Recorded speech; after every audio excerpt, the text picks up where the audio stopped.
आज की वीडियो में हम ग्रो करेंगे वाइट हिबिस्कस को, सफ़ेद गुड़हल को और जानेंगे एक इंटरेस्टिंग फैक्ट इसके बारे में और इसका छोटा प्लांट लगाने के कितने टाइम के बाद में फूल आता है।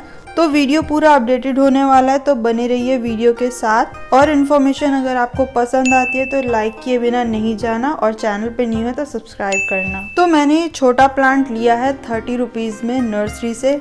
छोटा प्लांट इसलिए लेना सही रहता है क्योंकि एक तो जो इसकी रूट्स है ना वो ज़्यादा फैलती नहीं है। अगर आप नर्सरी पे जाते तो देखते हैं तो ज़्यादातर प्लांट्स जो है वो ज़मीन में लगा दिए जाते हैं और फिर वो पॉली बैग से निकल के उसकी जड़ें मिट्टी में चली जाती हैं। उससे ये होता है कि जड़ें ज़्यादा फैल जाती है, फिर जब प्लांट निकाला जाता है तो जड़ें टूट जाती हैं और फिर जब आप प्लांट लगाते हैं तो प्लांट आपका थोड़ा डाउन चला जाता है, स्ट्रेस में आ जाता है। और फिर जब भी ऐसा होता है ना तो आपको फूल के लिए ना इंतज़ार करना पड़ेगा, 1 साल के बाद में ही उसमें फ्लावरिंग स्टार्ट होती है। तो बेस्ट है कि छोटा प्लांट ले जो आपको टाइम के साथ ही फूल देने लग जाए, जैसे कि मैंने लिया है। तो इसके अंदर रूट्स थोड़ी टूटी हैं, ज़्यादा नहीं टूटी हैं, तो इतनी थोड़ी सी रूट डिस्टर्बिंग से ना ये प्लांट ना स्ट्रेस में नहीं जाता। और छोटे प्लांट ना आपके घर के एनवायरनमेंट में जल्दी से एडजस्ट भी हो जाते हैं। और जब भी आप प्लांट लेके आते हैं तो लाने के 3 से 4 दिन के बाद ही उसको लगाएं, अगर ज़्यादा जड़ें नहीं टूटी तो। अगर ज़्यादा टूटी है तो उसी दिन लगा दें। तो इसको मैंने ये पॉली बैग में से निकाला है और मैं लगाऊंगी इसको 12 बाय 12 इंच का जो ग्रो बैग है उसके अंदर। तो आप आराम से ना गुड़हल को ना किसी भी टाइप के गमले में लगा सकते हैं। 12 इंच का जो गमला आप देते हैं ना इसके लिए वो ठीक रहता है। और अच्छी ग्रोथ के लिए और ऊपर से ज्यादा खाद ना देना पड़े तो कोशिश करें गमले में, या फिर जैसे ग्रो बैग है मैंने इसके अंदर किचन वेस्ट डाल दिया है बेस में।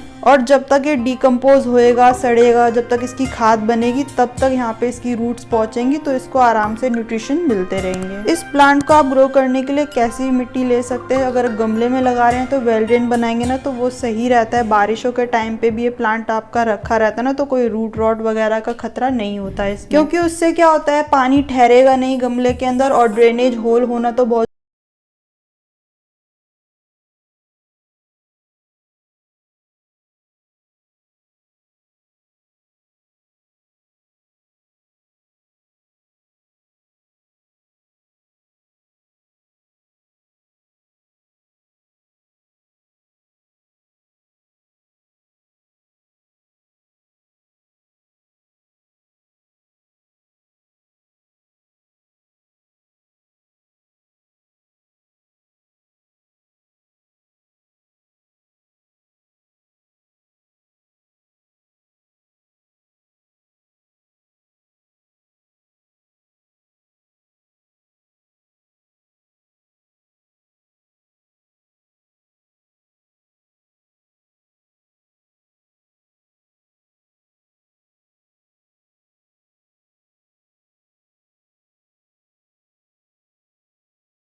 जैसे मौसम चेंज होगा ना इसकी जो पत्तियां हैं पुरानी वो झड़ जाएंगी। तो जैसे जैसे विंटर्स नजदीक आएंगी तो इसके फूलों का साइज भी छोटा होगा और फ्लावरिंग भी कम करेगा और पत्तियां भी झाड़ने लगेगा, लेकिन सारी पत्तियां नहीं झाड़ता है। तो विंटर आप कह सकते हैं कि डोरमेंसी पीरियड रहता है, इसका रेस्ट टाइम रहता है, तब ये आपको ग्रोथ नहीं दिखाएगा। फर्स्ट वीक ऑफ दिसंबर तक आपको इसमें फूल मिलते रहेंगे अगर धूप में रखा हुआ है फुल डे के। और वैसे भी ये फूल वाला प्लांट है तो इसको मिनिमम टू मिनिमम 4-5-6 घंटे की धूप मिलनी ही चाहिए। मई जून के टाइम पे क्या होता है कि इसकी जो लीफ है वो जलने लग जाती हैं, ब्राउन होने लग जाती हैं, लेकिन प्लांट आपका मरता नहीं है। और जब टेम्परेचर जो है 10-15 डिग्री से नीचे जाने लग जाता है, बहुत ज़्यादा ठंड हो जाती है, तब इसको कोहरे से बचाना बहुत ज़्यादा ज़रूरी हो जाता है। अगर गमले में लगा हुआ प्लांट है, ज़मीन में है तो कोई बात नहीं तो फिर बहुत ज़्यादा स्ट्रेस में चला जाता है, फिर वहाँ से निकलने में बहुत ज़्यादा टाइम लगाता है, यहाँ तक कि आपको 1 साल का वेट करना पड़ सकता है इसके फूल पाने के लिए।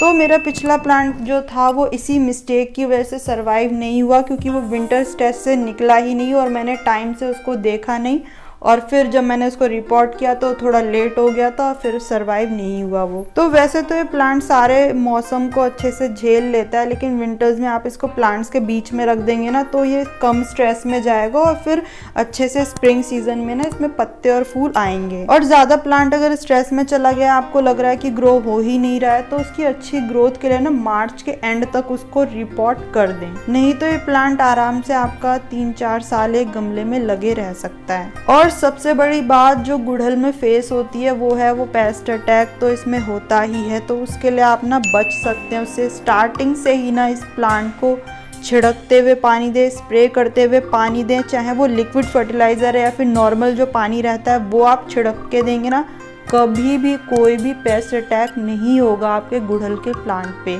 तो जो लिक्विड फर्टिलाइज़र रहता है, बायोजाइम भी कहते हैं उसको, तो आप बना सकते हैं किसी भी सब्जी या फिर फल के छिलके से। जैसे कि यहाँ पे मैंने केले के छिलके लिए और पानी में डाल दिए, इसको ढक्कन बंद करके रख दिया है। शेडी एरिया में, छाया में ही रखना है ये बॉटल, धूप में नहीं रखना बिल्कुल भी, नहीं तो जो इसके अंदर गुड बैक्टीरिया बनते हैं वो मर जाएंगे।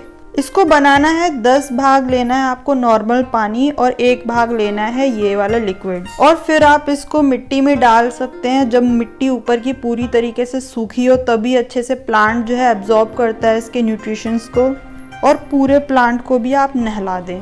और इस वाइट गुड़हल का जो इंटरेस्टिंग फैक्ट ये है कि ये आपको ना ज़्यादातर नॉर्मल मिट्टी में ही मिल जाएंगे नर्सरीज पे, तो उसके लिए आपको इसकी मिट्टी चेंज करने की ज़रूरत नहीं है। और जो इसका बेस्ट इंटरेस्टिंग फैक्ट ये है कि कभी कभार क्या होता है ना, वाइट के अंदर ही आपको डबल कलर के ऐसे फूल देखने को मिल जाते हैं। ये सिर्फ ना आपको सफ़ेद वाले गुड़हल में ही मिलता है। ये सफ़ेद गुड़हल का प्लांट ना जो देसी वैरायटी ही है ये गुड़हल की, जिसके अंदर बिना ग्राफ्ट किए ही ना आपको ये डबल शेड का फूल मिल जाता है। और इस प्लांट को आप इजीली ना कटिंग से भी ग्रो कर सकते हैं, तो उसके लिए आपको ना एक वुडी स्टेम लेनी है, इसकी कटिंग लेनी है, पेंसिल थिक लाइक होनी चाहिए। इसको 5 से 6 इंच तक मिट्टी में दबा दें।